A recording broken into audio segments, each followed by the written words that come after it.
The doctors said his twin daughters had days to live. Then he walked into the dining room, and what he saw there made him fall to his knees and weep. Kang Do-won hadn't cried in 20 years, not when a rival syndicate tried to take his territory. Not when he buried his wife in the rain on that cold November morning. But the day Dr. Patricia Morrison looked him in the eyes and said, "Your daughters have maybe 2 weeks left." That day, something inside him shattered into pieces so small he didn't know if they could ever be put back together. So he and Arium, 7 years old, dying. Leukemia had stolen everything from them. Their hair that used to bounce when they ran through the estate gardens. Their energy that once filled every corner of his fortress-like mansion in the hills outside Seoul. Their childhood, with its laughter and games and innocent questions about why Daddy had to go to work so late at night. Now the disease was coming for their lives, and Kang Do-won, the man who controlled half of Seoul's underground operations, the man who made grown criminals tremble with a single glance, couldn't do anything to stop it. He stood in the medical wing he'd built on the 3rd floor of his compound, staring at 2 small bodies in hospital beds positioned side by side so the twins could hold hands even in their sleep. Tubes ran into their thin arms. Machines beeped steadily, monitoring hearts that were growing weaker by the day. Their breathing was so shallow you had to watch closely, counting the rise and fall of their small chests, just to know they were still alive. Do-won had spent millions of dollars, more money than most people would see in 10 lifetimes. He'd tried everything. Experimental treatments flown in from America. Specialists from Japan and Germany who promised breakthrough therapies. Traditional medicine from the most respected practitioners in Korea. Nothing worked. Nothing even slowed it down. Before we go any further, I need to ask you something that might hit close to home. Have you ever felt completely powerless in the face of something you couldn't control? Have you ever watched someone you love slip away and realized that all your strength, all your resources, all your determination meant nothing? Stay with me, because what happens next in this story will remind you that sometimes miracles come from the most unexpected places, and sometimes the thing we need most isn't what we've been searching for at all. The next morning, the mansion felt like a tomb waiting for its occupants. No one spoke above a whisper. The household staff moved through the halls like ghosts, their eyes downcast, their movements careful and quiet. Mrs. Baek, the head housekeeper who'd been with the family for 15 years, had stopped preparing the twins' favorite meals because they couldn't eat them anyway. The men who worked security for Do-won, hardened criminals who'd seen and done terrible things, whispered in corners when they thought he couldn't hear them. Everyone had given up. Everyone had accepted that Kang Do-won's daughters were dying, and that even the most powerful man in Seoul's underworld couldn't change fate. Then she walked through the gates. Choi Mirai, 29 years old. No medical degree hanging on her wall, no impressive credentials listed on a resume, no letters of recommendation from prestigious hospitals. Just a quiet strength in her dark eyes that seemed to see through all the walls people built around themselves.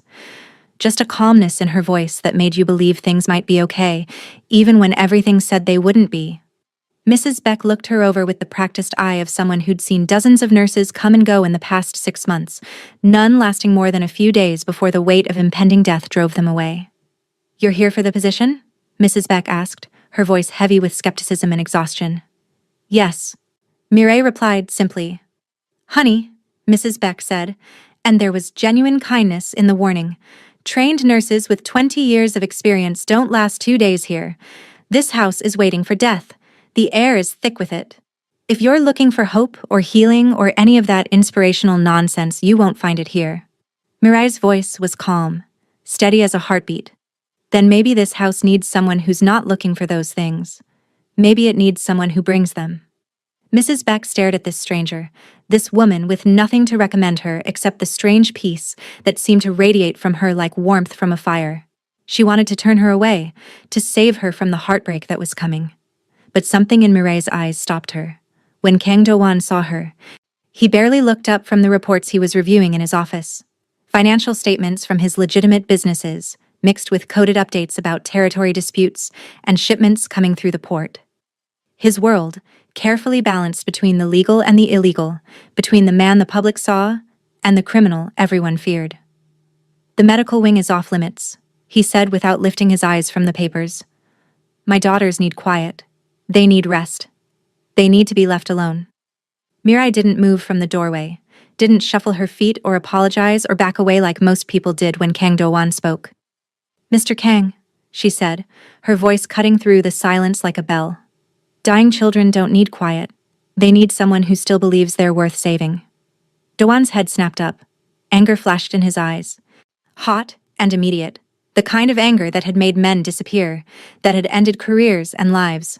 His jaw clenched so tightly she could see the muscles jumping under his skin. "What did you just say to me?" His voice was dangerously low.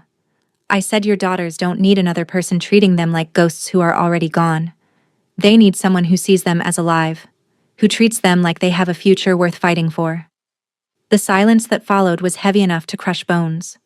Do-won stared at this woman, this stranger who had no reason to care, no credentials to back up her bold words, no logic or science or proof that anything she believed could possibly be true.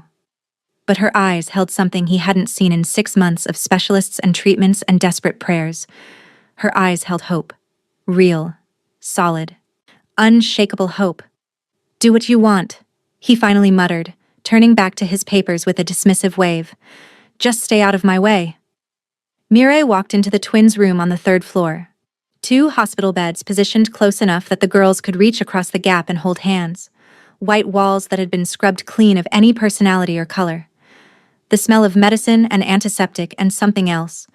Something darker that she recognized immediately as the smell of resignation.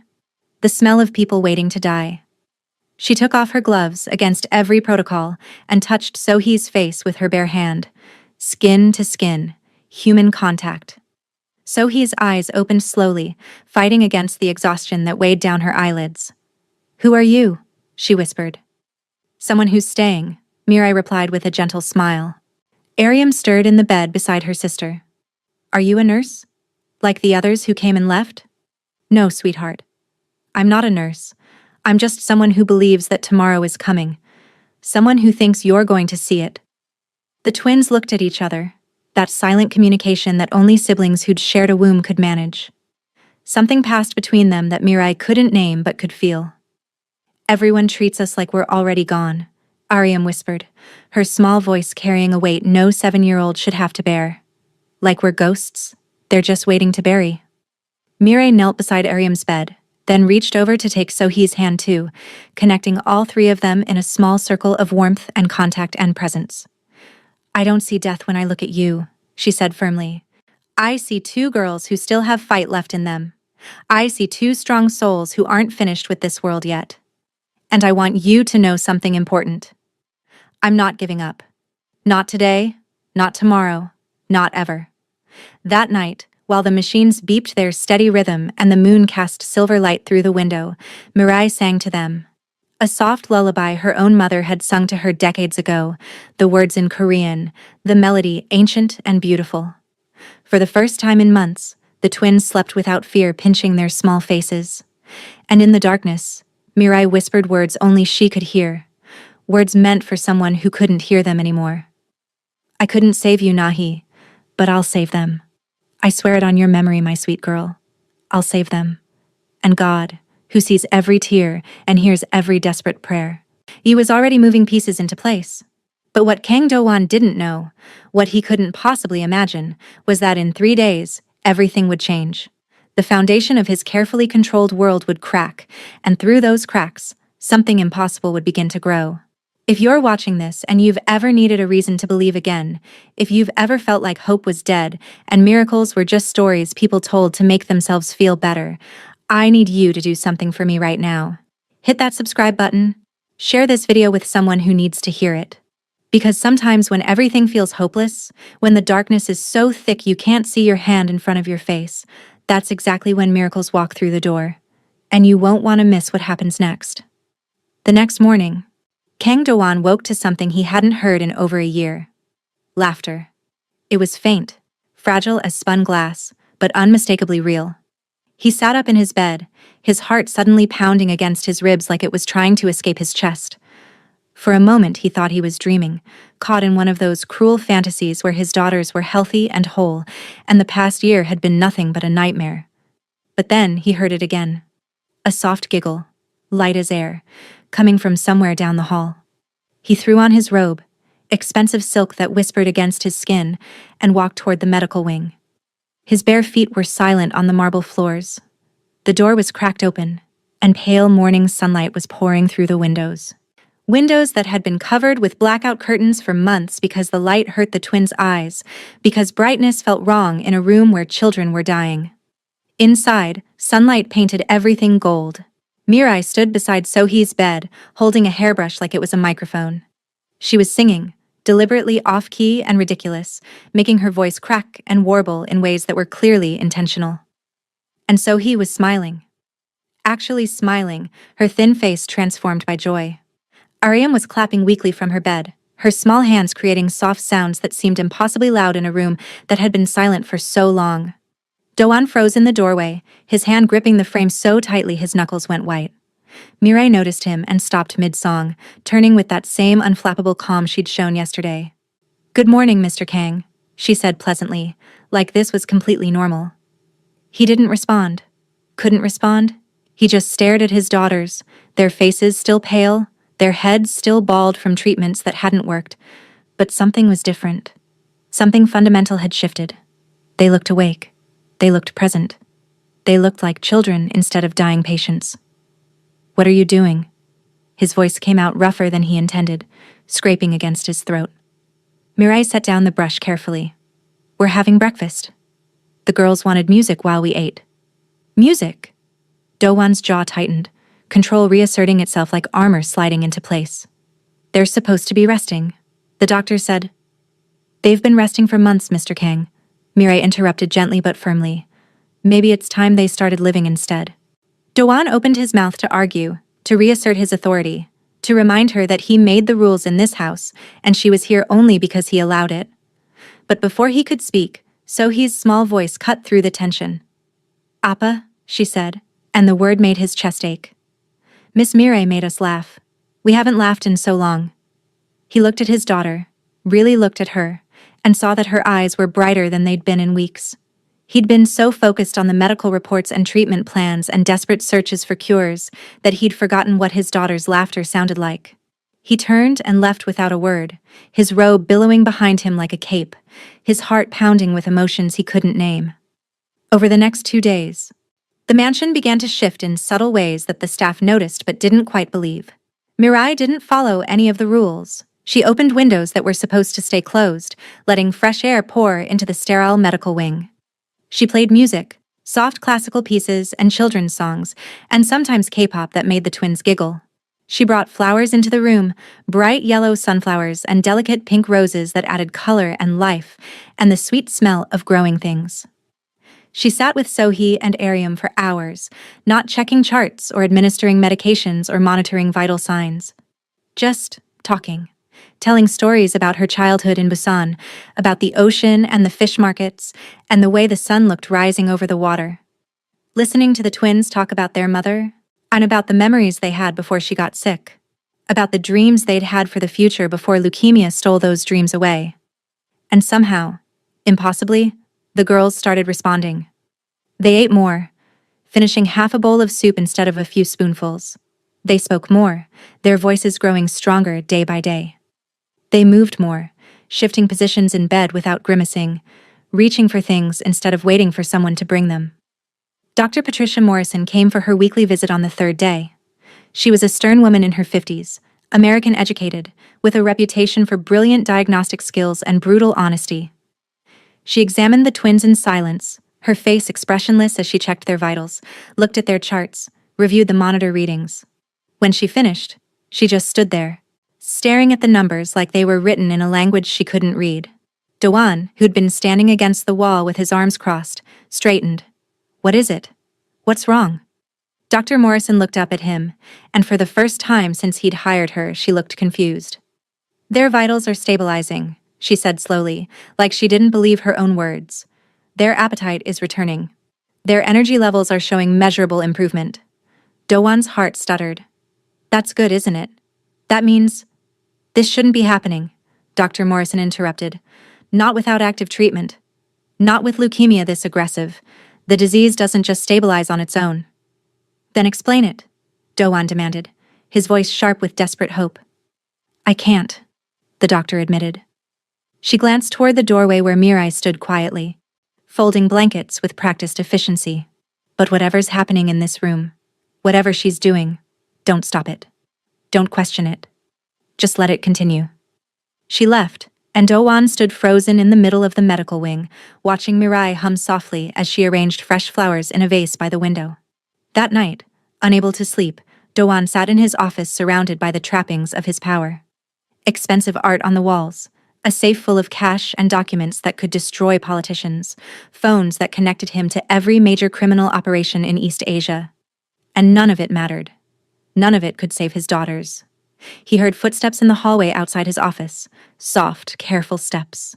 He looked up to see Mirai carrying a tray of empty teacups from the twins' room. "Why are you doing this?" he called out before he could stop himself. She paused in the doorway, turned to face him. "Doing what, Mr. Kang?"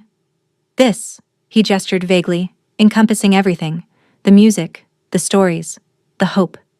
"You know they're dying. The doctors have told us there's no cure, no treatment that works.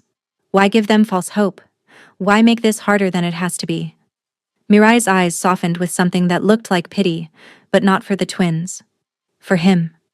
"It's not false hope, Mr. Kang," she said gently. "It's just hope.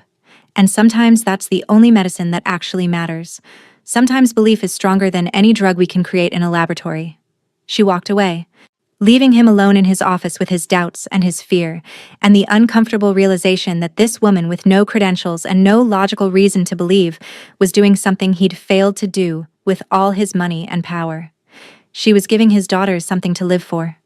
And deep down, beneath the pride and the need for control, beneath the armor he'd built around his heart after his wife died, Kang Do-won felt something he hadn't felt in months. A flicker of belief. Small and fragile, like a candle flame in the wind, but definitely there. And that terrified him more than any rival gang or police investigation ever had. 3 days passed, each one bleeding into the next in a blur of small improvements and careful hope. Mirai kept showing up, every morning at 7 o'clock exactly, never late, never making excuses. She'd walk into the medical wing like she owned it, like she had every right to be there, and pull back those curtains to let the sunlight flood in. The nurses didn't know what to make of her. She wasn't aggressive or pushy. She didn't argue with their procedures or question their expertise. She just existed in a way that made all their protocols and rules feel somehow small and insufficient. Do-won watched from a distance, standing in the hallway with his arms crossed over his chest, listening to her talk to his daughters like they had years ahead of them. Like there was no diagnosis, no death sentence hanging over their heads like a sword waiting to drop. Like the future was a real thing they could plan for and dream about. It made him angry in ways he couldn't fully articulate. Angry at her certainty, at her peace, at the way she seemed untouched by the reality that was crushing him slowly every single day. One morning, he overheard her in the kitchen talking to Mrs. Beck. The housekeeper was preparing lunch, her movements efficient but joyless. "I need party supplies," Mirai said casually, like she was asking for cleaning products. Mrs. Beck stopped chopping vegetables and looked up. "Party supplies? For what?" "The twins turned 7 in 10 days. We're celebrating." The kitchen went completely silent. Even the refrigerator's hum seemed to quiet. Mrs. Beck's face went pale, her hand trembling slightly as she set down the knife. "Miss Choi," she said carefully, her voice barely above a whisper. "Those girls might not make it to their birthday? You understand that, don't you? You're setting yourself up for heartbreak." Mirai looked her straight in the eye, unflinching. "Then we make sure they do make it. We give them something to fight for. We give them a reason to hold on." Before Mrs. Beck could respond, Do-won stepped into the kitchen. His presence filled the doorway like a physical force. His voice was ice. "What did you just say?" Mirai turned to face him, calm and steady as always. "I said we're throwing them a birthday party." "A birthday party?" Do-won repeated, his voice dangerously quiet. "For children who might not live to see it." "You think that's kindness?" "That's not hope, Miss Choi. That's cruelty." "No, Mr. Kang." Mirai's voice remained gentle, but there was steel underneath. "What's cruel is treating them like they're already in the grave. What's cruel is giving up on them before they've given up on themselves." "You don't know anything about—" "I know what it's like to sit beside a hospital bed and watch someone you love slip away," Mirai interrupted, and for the first time her voice cracked just slightly, showing the pain underneath the calm. "I know what it feels like to be powerless, to do everything right and still lose them. And I know the difference between giving up and giving them something to hold on to." Doan stared at her, his chest heaving with emotions he couldn't name. For a moment, something flickered across his face. Recognition, maybe. Understanding. The acknowledgement that she'd walked through the same hell he was walking through now.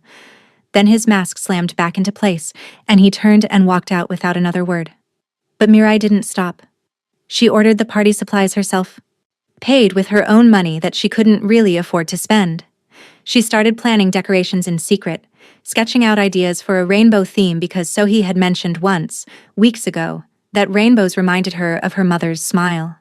The staff whispered among themselves. Some thought she was delusional. Others thought she was cruel. A few, the ones who'd known the twins before they got sick, who remembered their laughter echoing through the halls, secretly hoped she was right. But the twins, they came alive in ways no one had seen in months. So he asked what flavor the cake would be. Ariam wanted to know if she could wear a dress, a real pretty dress like the one she'd worn to her mother's funeral. Even their questions, their small expressions of hope, felt like miracles. One afternoon, Mirai did something that no one had dared to do in over 6 months. She got the twins into wheelchairs and took them outside. Doan saw it from his office window, his sanctuary on the second floor where he conducted business both legitimate and otherwise, where he made decisions that affected thousands of lives, where he'd spent more time in the past months than he had with his dying daughters. He looked down and saw them. Sohee and Ariam, so small in their wheelchairs, their bald heads wrapped in soft scarves against the spring breeze, wrapped in blankets despite the warmth of the afternoon sun, sitting in the garden for the first time since last autumn. Mirai knelt beside them in the grass, pointing at flowers that were just beginning to bloom. Cherry blossoms and azaleas and early roses, making them smile, making them reach out to touch petals with fingers that had forgotten what growing things felt like. Doan gripped the edge of his desk so hard he thought the expensive wood might crack under his hands. This woman had no right. No training, no credentials, no logical reason to believe any of this would work. She was a stranger who'd walked into his home barely a week ago, with nothing but certainty in her eyes and gentleness in her voice. But his daughters were laughing.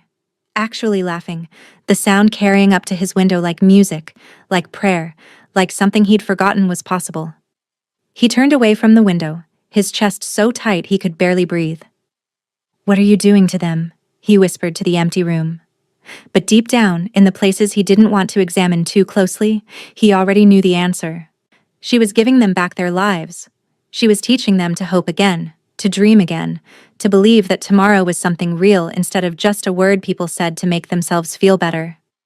And that meant Do-hwan would have to face what he'd been too afraid to give them himself, the chance to actually live before they died. On the 5th day, something happened that made even the skeptical nurses stop and stare. So he sat up on her own. Not for long, maybe 30 seconds at most. But she did it. No help. No one asking her to try. No physical therapy session or doctor's encouragement. She just sat up. Mirai was reading to them when it happened, her voice bringing to life a story about a princess who saved herself instead of waiting for a prince. She paused mid-sentence, her eyes widening as she watched Sohee's small frame straighten against the pillows. "Look at you," Mirai whispered, her voice thick with emotion she couldn't quite hide. "Look at how strong you are, sweetheart." Sohee smiled, weak, but absolutely real. "I wanted to see the picture in the book," she said simply, like sitting up after months of being unable to was no big deal. Ariam reached across the gap between their beds and touched her sister's hand. "You did it, Unni. You really did it." The twins held hands, and in that moment, everyone in the room felt it. That shift, that change, that impossible thing that was happening right in front of their eyes. Dr. Morrison came that afternoon for another checkup. She'd been coming more frequently, drawn by the impossible improvements she couldn't explain. She examined both girls with the same methodical precision she always employed, checking vitals, looking at charts, reviewing the monitors. When she finished, she just stood there in the middle of the room, staring at her clipboard like it had personally betrayed her. "What is it?" Doan asked from his position near the door. He'd started coming to these checkups, standing silently against the wall, watching everything with those sharp eyes that missed nothing. Dr. Morrison looked up, and her face was pale beneath her professional composure. Their white blood cell counts are improving. Doan straightened, his heart suddenly racing. Improving? By how much? Enough that I had the lab run the tests 3 times because I thought they'd made a mistake. She shook her head slowly. Doan, this doesn't happen. Not without active chemotherapy. Not with leukemia this aggressive. This type of cancer doesn't just stabilize. It certainly doesn't improve. So what are you saying?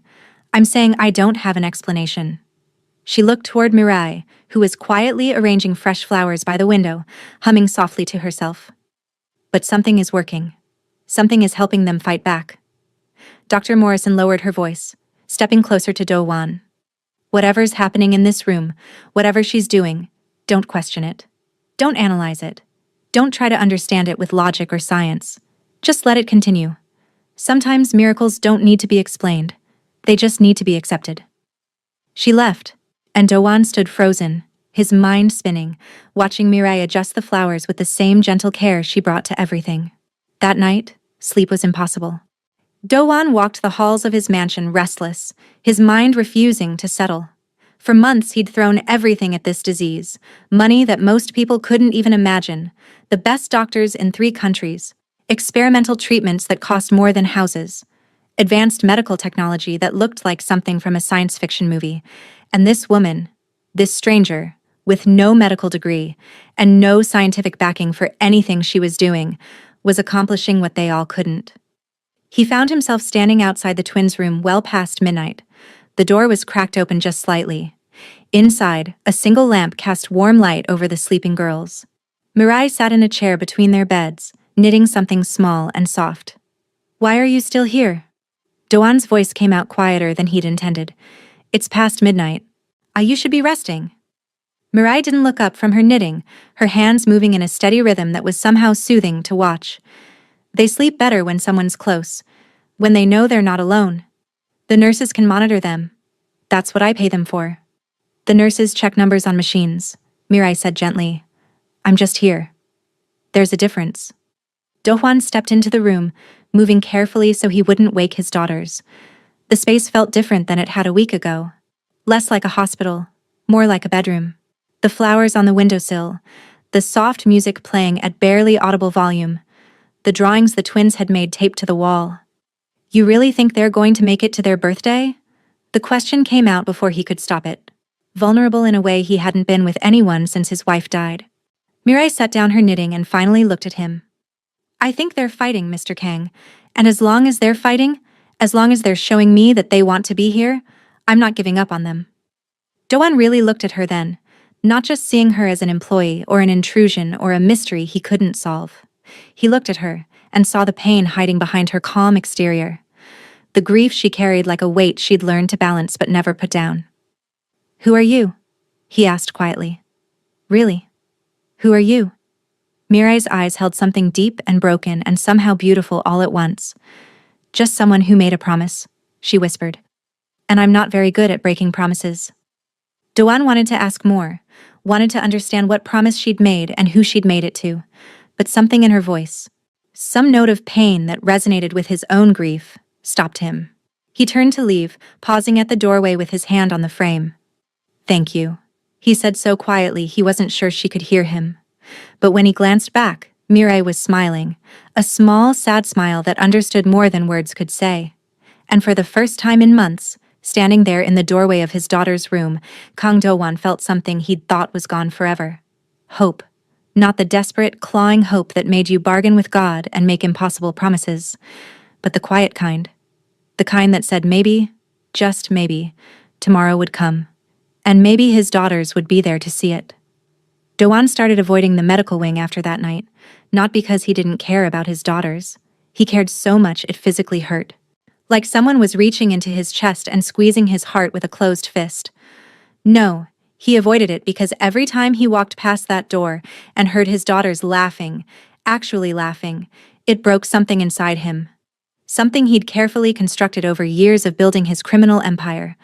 The walls he'd put up after his wife died. The emotional distance he'd learned to maintain. The belief that power and money could solve any problem if you just applied enough of both. Every sound of joy from that room was proof that he'd been wrong, that a woman with nothing was achieving what he couldn't with everything. It ate at him like acid. On the 7th day since Mirai had walked through his gates, Doan found her in the kitchen writing out a shopping list. Balloons in rainbow colors, streamers. Ingredients for a cake that she'd described to the twins in such vivid detail they could practically taste it. He stood in the doorway, watching her write with focused concentration, her handwriting neat and careful. "You're really doing this," he said. It wasn't a question. Mirai looked up, and there was no surprise in her eyes, no fear at being caught, no nervousness about confronting him. Just that same calm she always carried. "Yes," she replied simply.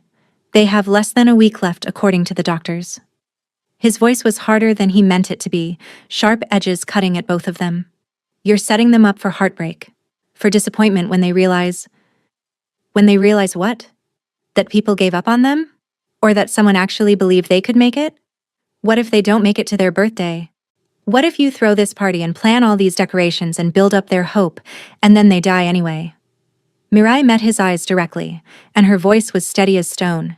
Then at least they died knowing someone loved them enough to celebrate them. At least they died believing they mattered. Doan's jaw clenched. He stepped closer, his voice dropping dangerously low.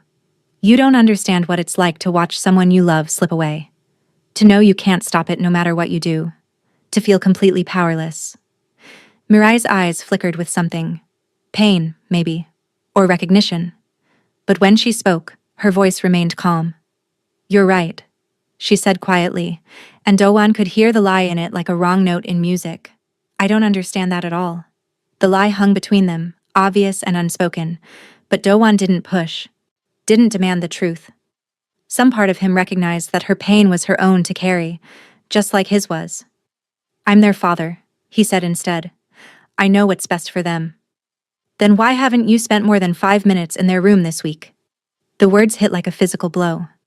Doan felt them land in his chest, stealing his breath. "How dare you?" he started, anger rising like bile.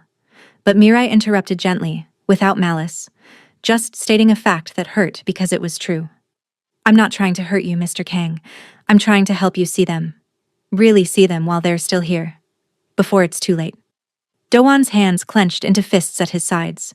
He wanted to yell, wanted to remind her that this was his house, and his daughter's, and his decision. I wanted to fire her, and throw her out, and go back to the careful distance that hurt less than this constant assault on his defenses. But he couldn't. Because she was right. And they both knew it. He turned and walked away without another word, his footsteps echoing on the marble floors. That afternoon, Mirai did what she'd been doing every day. She wheeled the twins out to the garden, where spring was turning into early summer and the flowers were blooming in explosions of color. Doan watched from his office window.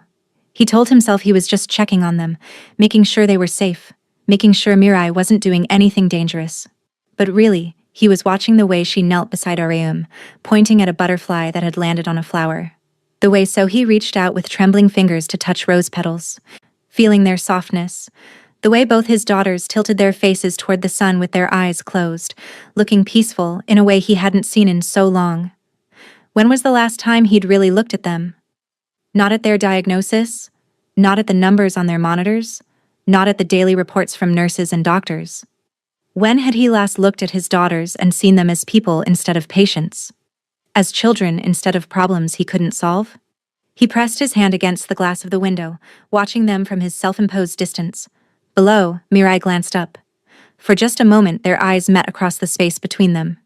She didn't smile, didn't wave, didn't do anything except hold his gaze. And in that look, Doan saw something that terrified him more than any rival gang or police raid ever had. She wasn't here to save his daughters. She was here to save him from the guilt of not being there, from the distance he'd created, from the walls he'd built so high he couldn't see over them anymore. He turned away from the window, his heart pounding like he'd run a marathon.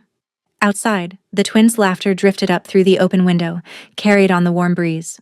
And Kang Do-hwan, the man who controlled a criminal empire, the man who'd ordered terrible things done to terrible people, the man who thought he'd stopped feeling anything the day his wife died, felt tears burning behind his eyes.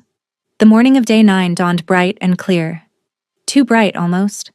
like the universe was mocking him with sunshine and birdsong while his world continued to crumble. Doan woke to silence. No voices, no laughter.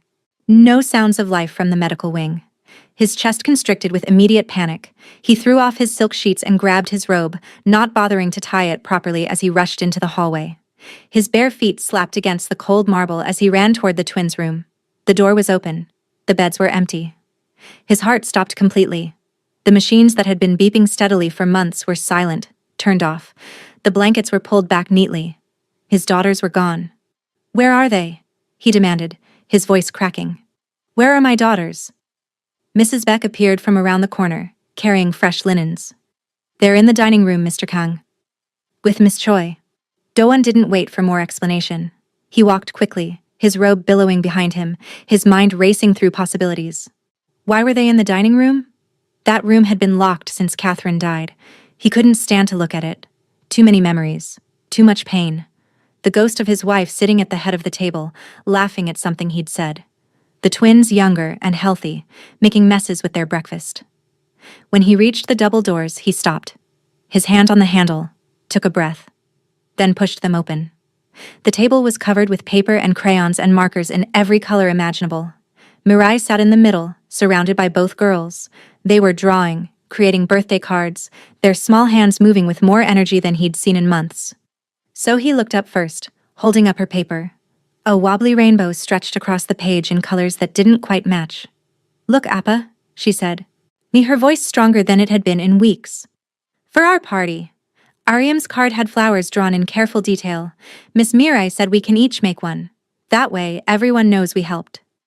Even Ariam's voice, usually so weak, had gained strength. Doan stood frozen in the doorway. This room. This room he'd locked after Catherine's funeral because he couldn't bear to see it empty. Couldn't stand the memories of happiness that felt like lies now. But it wasn't empty anymore. It was full of color and life and his daughter's voices. Mirai looked up at him, her expression careful. "We needed more space. I hope that's okay." "I found the key in Mrs. Baek's office." Doan couldn't speak. His throat was too tight. He just stood there, staring at the table where his wife used to sit, where she'd made Sunday breakfast a tradition. Kian, where the twins had drawn pictures and told stories and lived. "Appa, will you help me finish mine?" So he asked, sliding carefully off her chair. And then she walked toward him. Walked. Not in a wheelchair. Not supported by nurses. She walked across the room on her own, her steps slow and careful, but real. Doan's knees almost gave out. He wanted to rush forward, to catch her, to carry her back to bed where she'd be safe. But something stopped him. The determination on her face. The pride in accomplishing this small, impossible thing. She reached him and took his hand. Her small fingers wrapped around two of his, and she pulled gently, leading him toward the table. He let her. Let himself be led by this 7-year-old who shouldn't be able to stand, let alone walk. He sat down beside her in a chair that creaked under his weight. And Ariam immediately pushed a box of crayons toward him. "You can use any color you want," she said seriously, "but I think you should use blue." Iyama liked blue. The mention of Catherine hit him like a fist to the sternum. But instead of the usual sharp pain, there was something else. Something softer. Like maybe remembering her didn't have to hurt quite so much. Mirai handed him a crayon without saying anything. They sat there for an hour. Maybe longer. Time seemed to stop mattering. Doan drew clumsy flowers beside Sohee's rainbow, his artistic skills rusty from years of not using them. He listened to Ariam talk about what dress she wanted to wear to the party, her voice animated in ways he'd forgotten were possible. He watched both his daughters smile and laugh and exist in the moment without fear shadowing every second. And, somewhere in that hour, something inside him cracked. Not broke, but cracked, like ice on a frozen river when spring finally comes, like the first break in a dam before water starts to flow. When the twins got tired, Mirai helped them back to their room to rest. Their energy was still limited, their bodies still fighting a war they might not win. But they'd walked. They'd laughed. They'd created something. Doan stayed behind in the dining room, staring at the scattered drawings on the table. Evidence of life. Proof that his daughters were still here. Still fighting. Still hoping for tomorrow. Mirai returned a few minutes later and started gathering the crayons quietly. My wife used to sit right there, Doan said, his voice barely above a whisper. He pointed to the head of the table. Every Sunday morning, she'd make pajeon and kimchi jjigae. The twins would draw pictures while we waited for the food to cook. It was her favorite time of the week. Mirai stopped cleaning, listened without interrupting. After she died, Doan continued, his voice thick with emotion he couldn't contain anymore. I locked this room. I couldn't face it. Couldn't stand to see the empty chair where she used to sit. Couldn't handle the memories of when we were whole. His voice broke completely. I've been so afraid of losing the twins that I forgot to actually be their father. I've been so focused on trying to save them that I stopped spending time with them. And now? It's not too late, Mirai said gently, sitting down across from him at the table. Isn't it? He looked at her with eyes that were red and raw. They're dying, Mirai. And the doctors gave them 2 weeks and we're on day 9. Even with these improvements, even with whatever miracle you're working, they're still sick. They're still... The doctors said a lot of things, Mirai interrupted, her voice kind but firm. But your daughters are still here. Still fighting. Still loving you even though you've been hiding from them. And they need you in this fight. They need their appa. Doan covered his face with his hands. I don't know how. I don't know how to be there for them and still protect myself from the pain of losing them. Mirai reached across the table and placed her hand over his. Her touch was warm, gentle, and it steadied something in him that had been shaking. You just show up, she whispered. That's all they need. You just keep showing up and loving them and being present, even if it hurts, especially when it hurts. Doan looked at her through the tears he couldn't hold back anymore, and for the first time since Catherine's funeral, he let himself cry. Really cry. The kind of sobbing that shook his whole body and emptied out the grief he'd been carrying alone for so long. Mirai didn't move, didn't speak, didn't try to fix it or make it better. She just sat with him in his pain, her hand warm over his, her presence saying everything that words couldn't. Outside, the wind moved through the trees in the garden. Birds sang their afternoon songs. Life continued in its relentless forward motion. And inside the dining room, a father who'd forgotten how to feel began to remember, began to heal. The morning of the twins' birthday arrived with the kind of perfect weather that felt like a gift from heaven. Clear blue sky, warm sunshine, a gentle breeze that made the curtains dance in the open windows. Doan woke early, his heart heavy with conflicting emotions. 10 days ago, Dr. Morrison had given them 2 weeks. Today was day 10. His daughters were still alive, still fighting, still here. He lay in bed for a moment, listening to the sounds of the house coming awake. Then he got up, dressed carefully, and made his way downstairs. He stopped at the dining room door and his breath caught. Inside, Mirai had transformed everything. Balloons in every color of the rainbow hung from the ceiling, attached with such care that they looked like they were floating naturally. Streamers created a canopy of color across the walls. The table was set with the good china that hadn't been used since Catherine's last birthday, 5 years ago.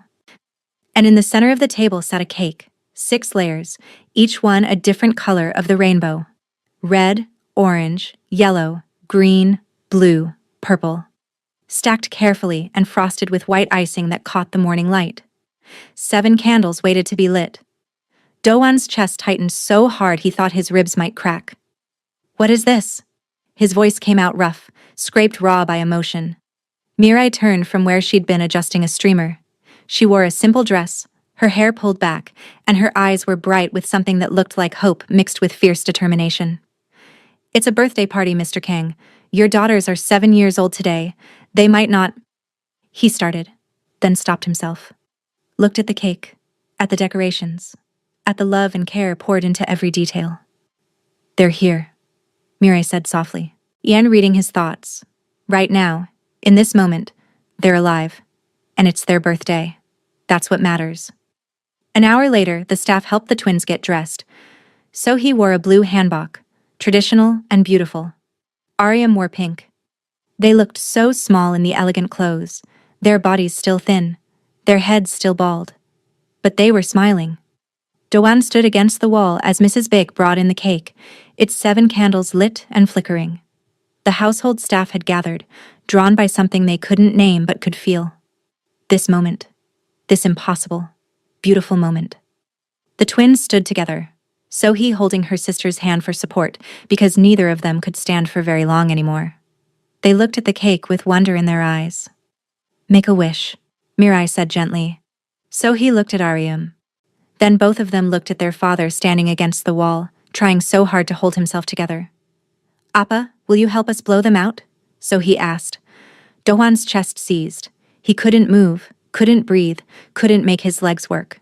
The distance between him and his daughters felt infinite. Mirai's eyes met his across the room. Gentle, understanding, encouraging. He walked forward, his legs shaking, and knelt beside his daughters. Both of them put their small hands on his shoulders for balance. Ready? Sohee whispered. Dohwan nodded because he couldn't speak, couldn't trust his voice not to break completely.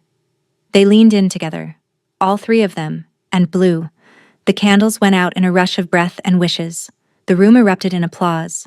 Mrs. Beck openly wept, not even trying to hide it. The nurses standing in the doorway were crying. Even the security guards who'd seen terrible things in their service to the Kang family had tears in their eyes. But Dohwan didn't hear any of it.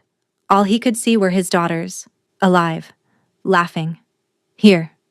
He pulled them both close, wrapping his arms around them and holding on like they might disappear if he let go. And he broke. Years of grief and fear and carefully maintained control shattered, and sobs tore from his chest. I'm sorry, he choked out, the words barely intelligible. I'm so sorry. I've been so afraid of losing you that I forgot to love you properly. I've been hiding from you because I thought it would hurt less when... The words died in his throat. It's okay, Appa, Sohee whispered, her small arms wrapping around his neck. Aryam pressed her bald head against his shoulder. And we love you. We're not mad. Sohee added softly. We just wanted you. Dohwan held them tighter, his whole body shaking. Don't leave me, he begged in a whisper only they could hear. Please don't leave me alone. We're still here, Aryam whispered back. We're still here, Appa. Across the room, Mirai stood with her hand pressed over her mouth, tears streaming freely down her face. This moment, this impossible, precious, miraculous moment. This was everything she'd fought for. Everything she'd hoped for when she walked through those gates 10 days ago. Dohwan looked up at her through his tears and mouthed 2 words. Thank you. Mirai nodded, smiled through her tears, and in that moment they both understood. His daughters didn't need him to save them. They just needed him to love them while there was still time. That night, after the party ended and the decorations stayed up because nobody wanted to take them down yet, Dohwan didn't go back to his office, didn't check on his business operations or review reports, or make the calls he usually made. He stayed. He sat in the chair between the twins' beds watching them sleep. Their breathing was steady and peaceful. Their faces relaxed in a way they hadn't been for months. For the first time since they got sick, he wasn't afraid to be close to them. So he stirred, her eyes opening halfway. Appa? I'm here, sweetheart. She smiled, her hand reaching for his. You stayed. I'm not going anywhere, he promised, his voice breaking. Not anymore. Never again. She closed her eyes, content, and drifted back to sleep with her small hand in his. Dohwan sat there in the darkness, holding his daughter's hand, and whispered a prayer he thought he'd forgotten how to say. Please, if you're listening, if there's any mercy left in this universe, give us more time, just a little more time. The wind stirred the curtains.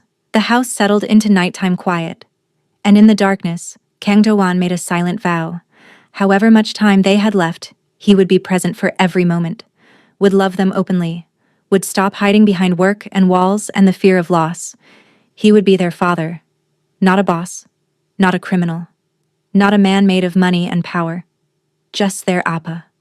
But Do-wan didn't know that in 2 days everything would shatter again. That the fragile hope he'd built would be tested in ways he couldn't imagine. That the storm was coming. And when it hit, it would nearly destroy them all. 2 nights later, the storm came. Winter returned to Seoul with a vengeance that felt personal, like nature itself was angry. Snow fell thick and fast, transforming the world into a white blur. The wind howled against the mansion's reinforced windows, rattling the glass in their frames with a sound like teeth chattering. By evening, the power flickered once, twice, then went out completely. The emergency generator kicked in immediately, Do-hwan's security systems too important to leave to chance, but the house felt suddenly isolated. cut off from the rest of the world like they were the only people left alive in a frozen wasteland. Doan checked on the twins first. They were sleeping peacefully. Mirai sitting in her usual chair between their beds, knitting by the light of a battery-powered lamp. And the soft click of her needles was somehow comforting against the howl of the wind outside. "Storm's getting worse," he said quietly, not wanting to wake his daughters. Mirai nodded without looking up. "We'll be fine. The generator will hold." He wanted to believe her. Wanted to trust that calm certainty she always carried. But something felt wrong. The air felt heavy, charged, like the moment before lightning strikes. Around midnight, Ariam woke with a fever. Mirai felt her forehead and her hand jerked back like she'd touched fire. The little girl's skin was burning, radiating heat that felt impossible, dangerous. "Dohwan," Mirai called, her voice calm but urgent in a way that made his blood run cold. He was there in seconds, still dressed because he'd been unable to sleep. "What's wrong? What happened?" "She's spiking," Mirai said. "Already moving, already grabbing towels and ice. We need to cool her down. Fast." They worked together with practiced efficiency born of desperation, cold towels pressed to Ariam's forehead, her neck, her wrists. Ice packs wrapped in soft cloth placed under her arms and behind her knees. But Ariam's temperature kept climbing, the numbers on the thermometer rising higher and higher despite everything they did. Her breathing became shallow, labored, like her lungs couldn't quite remember how to work properly. Doan grabbed his phone. No signal. The storm had taken out the cell towers. He tried the landline, picking up the receiver with hands that shook. Dead. Just static and silence. "I'll drive her to the hospital," he said, already moving toward the door. "You won't make it 10 feet in this snow." Mirai's voice stopped him. The roads are completely blocked. I can see it from the window. Your car would be buried before you got to the gate. Then I'll carry her. I'll walk if I have to. Doan stopped because Ariam's lips were turning blue. That distinct, terrifying color that meant her oxygen levels were dropping, meant she was dying right in front of them. So he woke up, her eyes going wide with fear. What's wrong with Ariam? What's happening to her? The monitor beside Ariam's bed started beeping frantically, the alarm shrill and desperate. Her chest rose and fell in stuttering gasps, then stopped rising at all. The monitor flatlined, that single sustained note that meant death. "No." Doan's voice broke into something that wasn't even words anymore.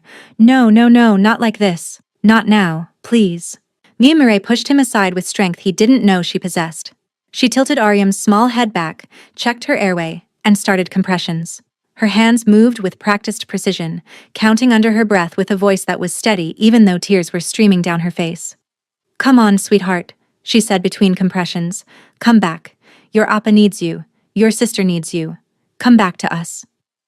30 seconds passed. A minute. Doan grabbed Ariam's hand, the one that wasn't moving, that was going cold in his grip. "Please, baby," he begged, his forehead pressed against her chest where her heart had stopped beating. "I just found you again. I just learned how to be your father. Don't leave me. Please don't leave me. God," he prayed out loud, his voice raw. "Please take me instead. Take anything you want. My money, my empire, my life. Just don't take her, please. I'm begging you." So he was sobbing in her bed, calling her sister's name. "Ariam, wake up. Please wake up." Mirai kept going, her hands never stopping, but her voice was breaking now. 2 minutes. 3. Her compressions becoming more desperate, her counting turning into pleas. "Not you," she whispered. "Not you too, Nahi." The name slipped out before she could catch it, before she could lock it back behind the walls she'd built. She caught herself, gasped, but kept the compressions going. "Come back, sweetheart," she begged Ariam. "Please come back. Your father needs you. Your sister needs you. I promised." Her voice broke completely. "I promised I wouldn't let another child die alone in the dark." 3 minutes.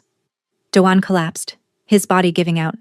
His forehead still pressed against Ariam's chest where he couldn't hear a heartbeat. The world was ending. Everything was ending. The fragile hope of the past week was crumbling to dust. Then Ariam coughed. Small, weak, but unmistakably real. Dohwan's head shot up. "She's breathing. Oh God. She's breathing." Ariam's eyes fluttered open, confused and frightened. "Appa." He pulled her into his arms, sobbing into her hair, holding her like he could keep death away through sheer force of will. "You're here. You came back. Oh, baby. You came back." Across the space between the beds, so he was crying with relief. "Unni, you're okay." Aram was weak, disoriented but alive, breathing. "Here." Mirai collapsed back into the chair, her whole body shaking with the aftershock of adrenaline and terror and relief. Her hands trembled uncontrollably. Tears poured down her face unchecked. Doan looked at her through his own tears, and the question came out before he could stop it. "You called her Nahi. Who is Nahi?" Mirai's face crumbled. All the careful composure she'd maintained for 10 days shattered like glass. She covered her mouth with her shaking hands, trying to hold back the sobs. But they came anyway. "My daughter," she whispered, the words torn from somewhere deep. She was 6 years old. Leukemia. 5 years ago. Doan felt like he'd been punched. "Oh God, Mirai, I'm so sorry. I didn't know. I couldn't save her." Mirai's voice broke completely. "I did everything. I held her just like I held Ariam just now. I did the compressions. I begged God. I offered him anything. Everything. But she didn't come back." Tears streamed down her face. 5 years of grief finally breaking through. "I sat beside her hospital bed for 3 days after her heart stopped. The doctors said she was gone, but I couldn't let them take her. I kept thinking maybe she'd wake up. Maybe if I just waited long enough, if I believed hard enough, she'd open her eyes and smile at me." She looked at Ariam, alive in Dohwan's arms. But she didn't. And I had to bury my baby girl in the rain, and I promised her that night. I promised her that I would never let another child feel alone in this fight. That I would give other children the hope I couldn't give her. Doan's throat closed completely. "That's why you came here. That's why you stayed." Mirai nodded, wiping her face with shaking hands. "Every time I look at your daughters, I see her. I see Nahi. And I can't..." Her voice broke. "And I can't let them go the way I let her go." "You didn't let her go," Doan said firmly, reaching across the space between them to take her hand. "You fought for her. You did everything humanly possible. Sometimes we lose people we love, and it's not because we didn't fight hard enough. It's just..." He stopped, struggling with words he'd never wanted to say out loud. "It's just what happens."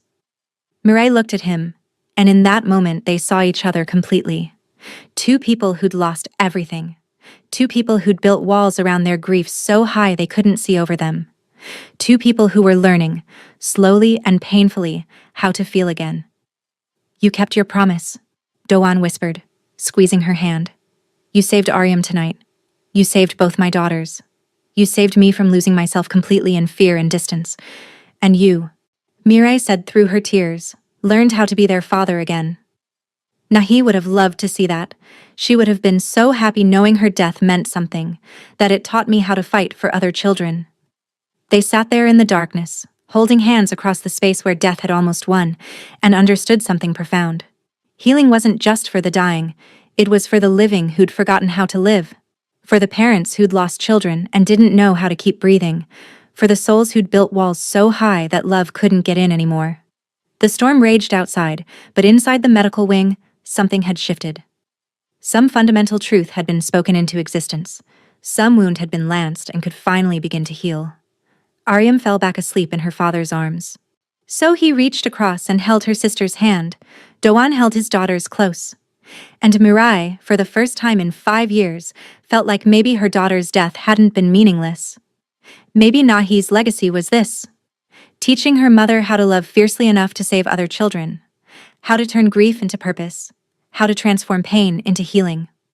Outside, the snow began to slow. The wind quieted. The storm was passing. And in the morning, when Dr. Morrison came by despite the terrible road conditions, she found something she couldn't explain with any medical knowledge she possessed. Both twins' cancer markers had dropped. Significantly. Measurably. Impossibly. The disease that had been killing them was retreating. 5 years later. Spring came to Seoul with an explosion of color that never failed to take Dowan's breath away. Cherry blossoms and azaleas and flowers whose names he still didn't know after all this time. The gardens around the estate were full of life and color and the sound of laughter that never seemed to stop. The mansion looked different now. The windows stayed open whenever weather permitted. Music played from somewhere inside, K-pop and classical, and sometimes the twins' singing voices, off-key and enthusiastic. The medical wing had been converted into a library and art studio. The hospital beds were long gone, donated to a children's hospital that Dohwan now funded. So he and Areum, now 12 years old, ran through the grass like wild things. Their hair had grown back thick and dark and beautiful, long enough to braid. And their voices were loud and free. Their bodies were strong and healthy, showing no signs of the disease that had almost killed them. No more monitors, no more medications, no more fear. Just life. Pure, simple, precious life. Inside the kitchen, Mirai stood at the counter mixing batter for a rainbow cake. It had become tradition. Every year on the twins' birthday, rainbow cake. 6 layers. Every color bright and perfect. Dohwan walked in, flour already dusted across his black shirt from helping earlier. He smiled, something he did easily now, frequently. The harsh lines in his face softened by years of laughter and love. "They're asking when it's ready," he said, leaning against the counter. "Tell them patience is a virtue," Mirai replied, laughing in that way that still made his heart do unexpected things. He watched her work, her movements efficient and practiced. "You know," he said quietly, "I never properly thanked you." Mirai looked up. "For what?" "For saving my daughters. For saving me. For walking into our lives when we'd all given up and teaching us how to hope again." Mirai shook her head gently, the way she always did when he tried to give her credit. "I didn't save anyone, Dowan. I just reminded you all that love is stronger than fear. That being present matters more than being perfect. That sometimes the only medicine that works is believing tomorrow will come." He was quiet for a moment, then reached out and took her hand. "Flower and all. You gave me my family back. You gave me myself back. You taught a man who'd forgotten how to feel anything except anger and fear how to love his children again." Mirai's eyes filled with tears, the way they still did sometimes when he spoke like this. "And you gave me a reason to keep my promise to Nahi. You gave me a family when I thought I'd never have one again." The kitchen door burst open with dramatic force. So he and Ariam rushed in, breathless and grinning, their cheeks flushed from running. "Is it ready yet?" So he demanded, trying to peek around Mirai to see the cake. "Almost," Mirai said, quickly wiping her eyes. Ariam, who'd once been the sickest, who'd literally died and come back, grabbed Dowan's hand with the fearless energy that now defined her. "Appa, come outside. We want to show you something we made.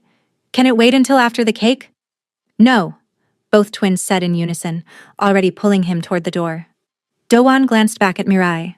She smiled and nodded, shooing him away with a flour-dusted hand.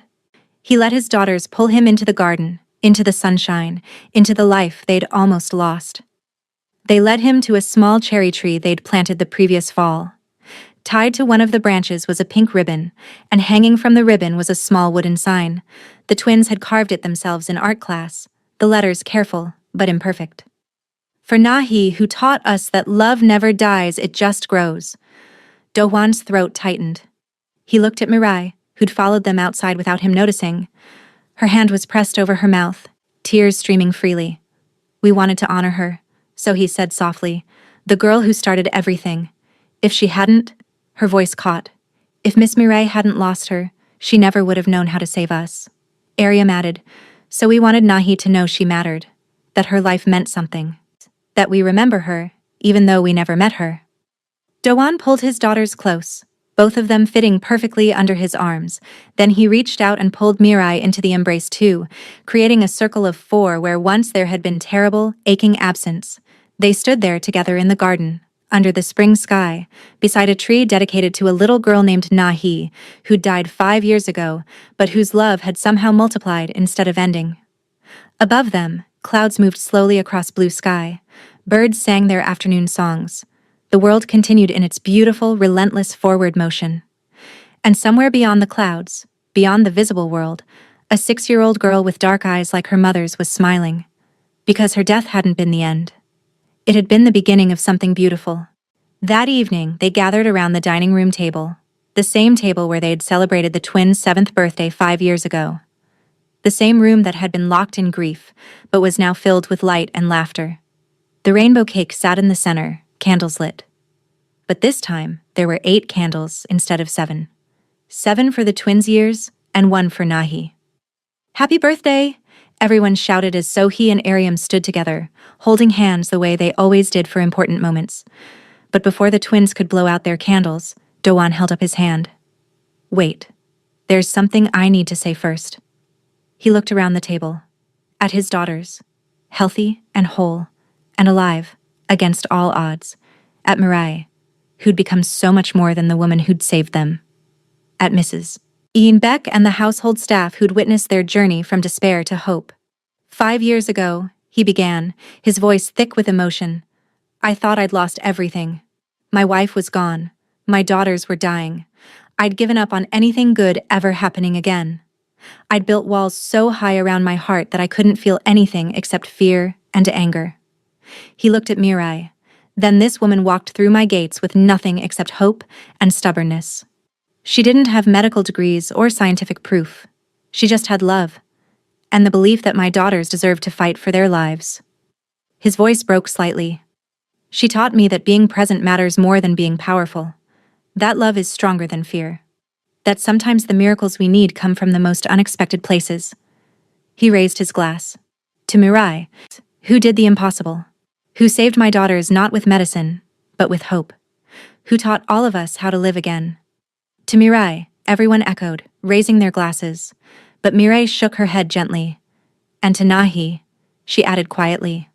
"Who taught me that love doesn't end when someone dies. It transforms. It grows. It reaches forward and saves people you haven't even met yet." She looked at the 8th candle burning bright. "My daughter's life mattered. Not because of how long she lived, but because of what she taught me about fighting for love even when it hurts."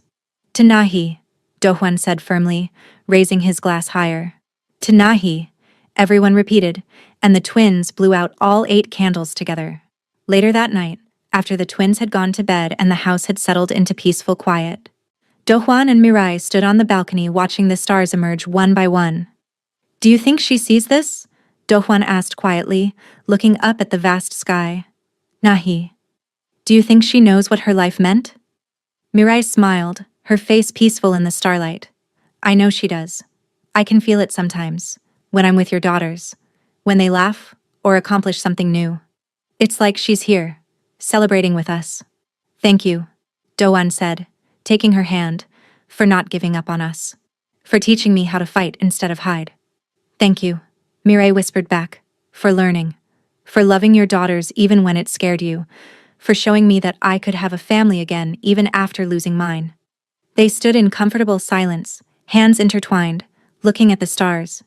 And somewhere in the vast universe, in whatever place souls go when they leave this world, a little girl named Nahi smiled, because her mother's love hadn't ended when she died. It had multiplied, transformed, grown into something that saved 2 other little girls and healed a father who'd forgotten how to live. Her legacy wasn't grief. It was hope. It was healing. It was the proof that love, real love, never truly dies. It just changes shape and keeps saving people long after we're gone. If you've stayed with us until the end of this story, if these words have touched something deep in your heart, I want you to do something for me. Leave a comment below telling us where in the world you're watching from. Tell us if this story reminded you of someone you've lost, someone you're fighting for, or some moment when hope found you in the darkness. Hit that like button if you believe in second chances and unexpected miracles. Subscribe to this channel because we're building a community of people who know that love is stronger than fear, that presence matters more than perfection, and that sometimes the darkest moments are right before the dawn. Share this video with someone who needs to be reminded that they're not alone in their grief, that their lost loved ones still matter, that love transforms but never truly ends. These stories matter. Your presence here matters. And together, we're proving that hope is real. Miracles are possible, and love always, always wins in the end. Until next time, remember, the people we love never truly leave us. They live on in the love we give to others, in the hope we choose despite the pain. In every moment we choose presence over fear. Well done, good and faithful servants of love. Your battles matter, your grief matters, your hope matters, and so do you.